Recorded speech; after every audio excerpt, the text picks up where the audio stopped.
افسوس به وکړي تعزیت له به دا خلق راشي. نو څه چې تیر شي نو قسم دی که بیا خلق راشي.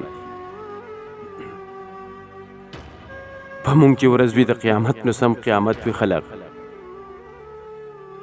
په مونږ چې نن سخت وي ګوره سبا خلق راشي. دلته زمونږ سره د مرستې په نیت نه راځي څوک، دلته زمونږ تماشې له بلها خلق راشي. چې ته مولا زه مقتدي ده محافظ د څوکۍ، حیران یم څنګه د ماکې له د چا خلق راشي. چې ته مولا زه مقتدي ده محافظ د څوکۍ، حیران یم څنګه د ماکې له د چا خلق راشي. ته نصیحت کوه او داسه د حق چغې وهه، کیدای شي حق لره د حق وینا خلق راشي.